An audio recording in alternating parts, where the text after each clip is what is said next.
सांगलीवाडीमध्ये एक अनोखा उपक्रम या ठिकाणी आज रोजी राबवलेला आहे। रोज एक नवीन विषयामध्ये हे मी मांडतोय कारण हे अत्यंत महत्त्वाचं आहे की आतापर्यंत मी बघितलं की जे काही सामाजिक कार्यकर्ते असतात किंवा सामाजिक काम करणाऱ्या संघटना असतात, या संघटना मी काम करत असताना बघतोय की त्यांनी जनरल असा विचार करतात, पण या सांगलीवाडी जिल्हा सांगली या गावातील एक तरुण तडफदार एक नेतृत्व जे समोर येते, त्यांचं नाव आहे अभिजित कोळी उर्फ छोटू।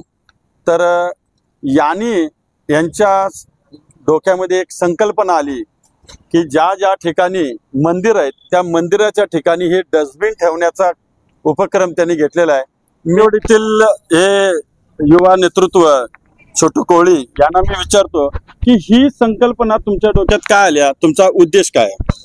आमच्या सांगलीवाडीमध्ये जवळपास 20 ते 25 मंदिर आहेत आणि ज्यावेळेला आम्ही मंदिरात जात होतो त्यावेळेला लक्षात आलं की हळदी कुंकूची कागद असतील, अगरबत्तीचा असेल किंवा नारळ फोडल्यानंतर त्याचा जो कचरा असतो तो तसाच मंदिरांच्या बाहेर पडतोय। मग आपलीच मंदिर आपणच घाण करतोय। त्यासाठी हा छोटासा स्वच्छतेचा उपक्रम म्हणून आम्ही हिंदवी जनसेवा फाउंडेशनच्या माध्यमातून एक सामाजिक कार्य म्हणून प्रत्येक मंदिराच्या बाहेर हे डस्टबिन ठेवलं तर लोकांना सवय लागेल की आपलीच मंदिर आपण घाण करायची नाहीत, त्यात कचरा टाकत जातील आणि स्वच्छतेचा नवीन पायंडा सांगलीवाडीत पडेल, त्या दृष्टीने आम्ही ही मोहीम चालू केली।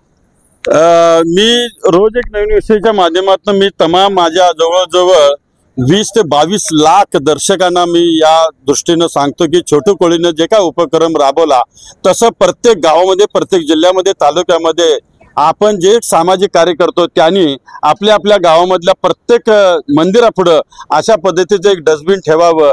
जो उपक्रम या सांगलीवाडीतनं यांनी चालू केलाय तोच उपक्रम हळूहळू आपल्या राज्यामध्ये पसरावा असं मी या 20-22 लाख माझ्या दर्शकांना विनंती करतोय आणि तुम्ही तो करायला सुरुवात कराल आणि ज्या ठिकाणी हे उपक्रम सुरुवात होतील त्याचे व्हिडिओ मला पाठवा। मी माझ्या रोज एक नवीन विषयामध्ये ते प्रसिद्ध करतो। धन्यवाद।